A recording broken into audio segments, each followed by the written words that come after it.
Oke guys, kali ini kita akan nge-review film yang sedikit vulgar tapi ada sensasi horornya. Film apakah itu? Langsung saja tanpa babi bu, kita ke filmnya.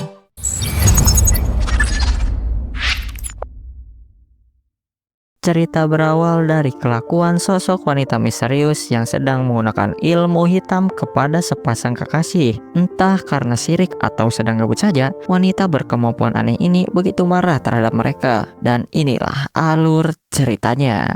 100 tahun kemudian kita beralih ke seorang cewek gerah berpakaian musim panas yang bernama Casey yang akan menghabiskan liburan musim panas bersama teman-temannya. Namanya juga sedang musim panas. Hawa panas yang bikin gerah membuat teman-teman Casey nongkrong di kolam renang. David menggoda Sarah yang dari tadi sibuk cetan dengan suami orang. Lalu Sarah menyuruh David pergi karena ia gak sudi punya pacar kere yang gede belalai doang. Kedatangan Casey bagaikan lampu terang bersinar di tengah kegelapan. Dan bisa dibilang gak ada Casey gak bakal rame. Bahkan Casey sudah menyewa sebuah kabin di tengah hutan untuk menghabiskan liburan musim panas dengan berpesta sepuas-puasnya. Pacar Casey sebenarnya kurang suka kenapa mereka harus berpesta di tempat yang sepi jika di tempat ini saja sudah rame. Lalu dengan rayuan tingkat 8, Casey membujuk pria bernama Brad ini untuk ikut, diiringi dukungan dari teman-temannya yang sudah bete di kolam renang saja. Lengkap sudah dukungan Casey untuk mengajak Brad berpesta di sebuah kabin. Hingga pria bermotif acak kadut ini pun akhirnya setuju. Setelah cukup jauh on the way, Casey begitu semangat menjadi penunjuk jalan menuju kabin yang ia tahu dari internet. Keenam orang ini pun sudah tidak sabar ingin cepat sampai. Kita bernama Lucy begitu asik jogging di jalanan hutan yang berada dekat dengan lokasi kabin. Meskipun sedang bercamping, Lucy tetap rutin berlari demi menjaga keelokan bodi atletisnya. Seorang turis lain katanya sedang kehilangan sahabatnya yang dari kemarin belum kembali ke tenda. Lalu si gondrong meminta atlet yang tidak pernah bertanding ini untuk memberitahu jika sahabatnya yang memakai sweater berwarna kuning terlihat. Lucy tidak sadar bahwa ia berada di lokasi menghilangnya salah satu warga. Lucy pun bisa mendengar suara-suara burung gagak yang merupakan pertanda adanya bahaya. Mereka melihat kesibukan anggota polisi yang sedang menyelidiki sebuah mobil tanpa pengemudi. Alasannya sih mungkin karena kecelakaan. Padahal mobil ini sebenarnya mobil milik Lucy yang entah diserang apaan. Singkat cerita, sampailah mereka di lokasi kabin yang menurut Casey lebih bagus ketimbang dipoto. Lalu ketika yang lain bergegas masuk, Casey dan Brad akan mengeluarkan perbekalan dulu. Siapa yang gak kaget oleh kedatangan si pengurus kabin yang sok misterius, bahkan enggan dalam interaksi dengan Casey. Lalu pria bernama Will ini mengingatkan mereka untuk selalu menjaga sikap, terutama menjauhi sebuah kuburan di sekitar kabin. Tak banyak yang dikatakan Will. Pria ini pun langsung pergi daripada menjelaskan tentang kuburan yang entah kuburan siapa. Casey masih kepikiran tentang jurus apa yang digunakan Will hingga bisa menghilang begitu saja. Namun ia merasa mungkin itu cuma perasaannya saja yang tidak sempat melihat si Will itu pergi. Si Mood Lizzie dan teman-temannya nyinyir, lah ngapain mikirin orang tua yang gak jelas, mending mereka segera bersiap untuk berpesta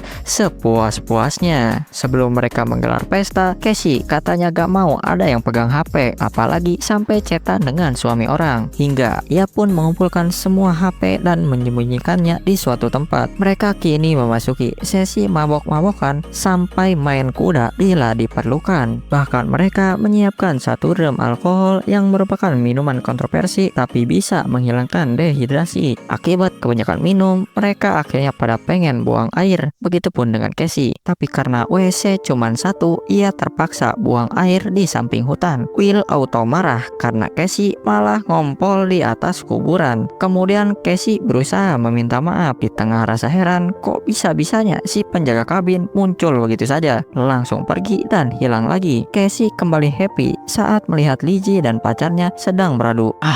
Ketegangan pun berubah menjadi nuansa rating 18 ketika para pria kini menginginkan para gadis cantik dan gemulai. Si David pun gak mau kalah dengan teman-temannya yang sudah pada punya pasangan. Lalu tanpa sengaja mereka menemukan sebuah buku diari yang sepertinya milik sosok wanita yang ada di foto. Lalu dari buku harian ini David melihat sebuah pentagram lengkap dengan simbol-simbol satanik. Sarah menyuruh David mengembalikan buku yang membuatnya ketakutan, tapi daripada nurut, David malah membaca buku yang menurutnya penuh dengan omong kosong ini. Setelah David membaca buku aneh ini, memang banyak kalimat-kalimat seperti mantra seorang penyihir, hingga ia pun menduga si pemilik buku tersebut sangat terobsesi dengan film-film penyihir. Mereka bisa mendengar teriakan aneh yang sepertinya berasal dari hutan, dan karena terus berulang, mereka yang ketakutan pun bergegas masuk kembali ke dalam kabin. Sesuatu menarik Logan ke hutan, tapi untungnya ia masih bisa diselamatkan. Lanjut, mereka pun bersembunyi di ruang dapur. Di tengah banyaknya keanehan yang mereka alami, mereka bingung antara langsung kabur dari kabin atau menghubungi bantuan dahulu. Tapi tiba-tiba mereka tidak menemukan semua HP yang Casey simpan sebelumnya. Meskipun tidak ada siapa-siapa, Brad merasa yakin adanya seseorang yang sedang mengganggu mereka. Keadaan ini membuat David emosi, apalagi saat teman-temannya menganggap ini adalah perbuatan hantu tak kasat mata. Lengkap sudah penderitaan mereka saat mobil Brad tiba-tiba tidak bisa menyala, hingga mau gak mau mereka kembali bersembunyi di dalam kabin. Singkat cerita, mereka akan tidur di ruang utama daripada tidur di kamar masing-masing. Sementara Casey yang tubuhnya sudah bau baju yang tidak dicuci 1 bulan berniat untuk mandi terlebih dahulu. Casey sadar suara tersebut bukanlah teman-temannya. Lalu ketika Casey ketakutan, film memperlihatkan sosok wanita bernama Victoria yang tak lain adalah pemilik kabin ini. Victoria memang hobi menulis, apalagi ketika sedang jatuh cinta kepada seorang pria. Tapi sungguh tak disangka orang yang selama ini ia sayangi malah sedang pacaran dengan wanita lain. Wanita mana yang gak hancur melihat pacarnya sedang adu jotos dengan wanita lain. Dan karena alasan inilah Victoria yang marah memuja setan dan mempelajari ilmu-ilmu sihir. Sampai suatu ketika Victoria yang sudah sakti mantraguna menghabisi orang-orang yang sudah menghancurkan perasaannya. Victoria, sang makhluk tembus pandang ini, penasaran dan mendatangi Lizzie untuk memengaruhi mimpinya. Dimana kali ini Victoria memperlihatkan ketika warga menangkap dan sudah mengetahui ilmu sihir yang ia miliki. Si kepala desa menjatuhi hukuman mati atas perbuatan Victoria yang telah menghabisi 2 orang warganya. Sementara Will, adiknya Victoria, tidak bisa berbuat banyak atas hukuman yang menimpa satu-satunya keluarga yang ia miliki. Lizzie menceritakan mimpi tentang sosok Victoria, sang penyihir goib penunggu kabin. Lalu ia menunjukkan pohon eksekusi plus kuburan si penyihir dengan nama yang sama seperti dalam mimpinya. Akan tetapi teman-temannya tidak ada yang percaya dan malah lanjut untuk mencari HP mereka. David langsung tewas seketika oleh serangan goib Victoria. Serangan ini pun adalah pembukaan dari Victoria yang menginginkan mereka semua mati. Meskipun mobil masih mogok, setidaknya mereka bisa berlindung untuk sementara waktu. Namun sosok Victoria seolah sengaja mempermainkan mereka dengan terus membuat mereka ketakutan. Mereka bingung kemana lagi mencari tempat untuk bersembunyi. Lalu ketika Brad mengajak kembali ke kabin, Lizzie memilih kabur ke hutan apapun resikonya. Logan akhirnya ikut pergi karena gak mungkin membiarkan Lizzie kesusahan di hutan sendirian. Lalu ia mengajak Lizzie untuk mencari jalur tercepat agar bisa sampai ke jalan utama. Lizzie katanya sudah gak kuat berlari, padahal baru 50 meter dari lokasi kabin. Lalu ia meminta Logan untuk istirahat terlebih dahulu sebelum melanjutkan pelarian.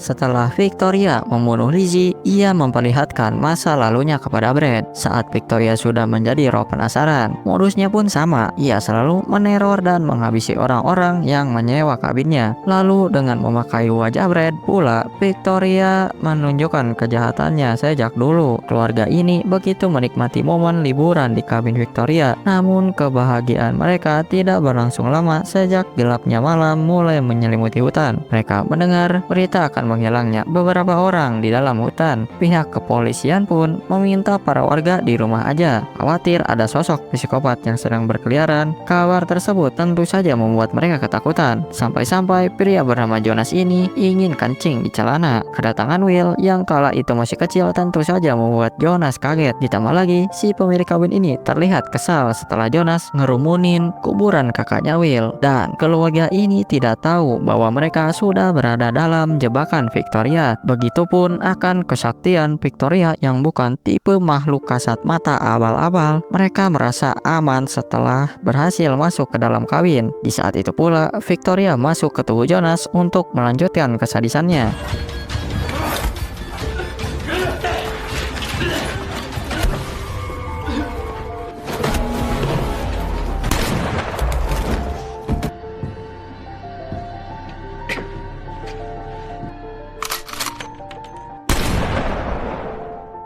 Setelah menghabisi 2 orang, Victoria lanjut memburu si wanita yang bersembunyi di gelapnya hutan. Wanita ini pun kini bingung dengan apa yang harus ia lakukan. Kelakuan Victoria tak berhenti sampai di sini. Bahkan ia semakin menggila dengan menghabisi orang-orang yang sedang berada di daerah kekuasaannya. Kemudian kita kembali ke masa sekarang ketika seorang tukang camping sedang mendapatkan teror juga dari Victoria. Ia pun terus mencari keberadaan saudaranya yang memakai sweater kuning. Wanita ini tidak tahu bahwa Victoria bisa menjelma menjadi siapa saja. Lalu dengan polosnya, wanita ini menanyakan keberadaan saudara dan teman-temannya. Brad terlihat linglung setelah dibawa Victoria ke masa lalu. Kemudian ia menemui Casey yang masih sibuk mencari HP. Terlebih, pacarnya ini sudah muak berada di kabin dan ingin segera meminta bantuan. Di waktu yang sama, Victoria kini sedang mengincar Sarah untuk masuk ke dalam tubuhnya. Dengan gaya Spider-Man habis kerasukan unur-unur, Victoria kini mengincar Casey untuk ia habisi. Tapi sebelum itu ia pameran skill meringankan tubuh atau bisa dibilang teknik tolak gravitasi. Brad tidak tahu bahwa Sarah sebenarnya sudah kembali normal. Lalu ketika Sarah akhirnya tewas, si makhluk tembus pandang Victoria kini merasuki tubuh Casey. Brad auto sekarat setelah dahan tertusuk di perutnya. Sementara Casey yang masih dipengaruhi Victoria akan bundir menggunakan tambang. Logan tidak menyangka Lizzie tewas di lokasi yang sudah berada dekat dengan jalan utama. Kemudian Logan meminta bantuan saat ia melihat sebuah mobil yang melintas. Victoria tidak akan membiarkan Logan keluar dari hutan. Sementara si pengendara gercep lapor polisi setelah melihat kengerian di tempat ini. Dalam pengaruh Victoria, Casey mencari tempat yang pas untuk melakukan bundir. Hingga tak lama kemudian Casey pun akhirnya tewas dengan pose seperti jemuran. Kembali ke hutan, segerombolan polisi sedang menyelidiki laporan si pengendara. Kemudian si kepala polisi lanjut menuju hutan karena tidak menemukan Logan dan jasad pacarnya. Karena tidak menemukan siapapun, Pak polisi menganggap si pengendara tukang hoak. Dengan tewasnya Logan, habislah sudah semua orang yang menyewa kabin Victoria. Lalu seperti biasa, Will membersihkan TKP dan merubah semuanya seperti sedia kala. Sosok Will yang kita lihat dari awal film tadi sebenarnya adalah jelmaan roh Victoria. Makanya ia selalu datang dan pergi secara tiba-tiba. Karena Will yang seorang manusia biasa sudah pasti meninggal puluhan tahun silam. Dan sepeninggal Will itulah Victoria. Si hantu paling ngenes selalu menepati kabinnya dan melampiaskan kemarahan masa lalunya dengan memancing orang-orang ke kabinnya terlebih dahulu. So, segitu saja untuk review film kali ini. Jangan lupa subscribe dan like, and see you at next video.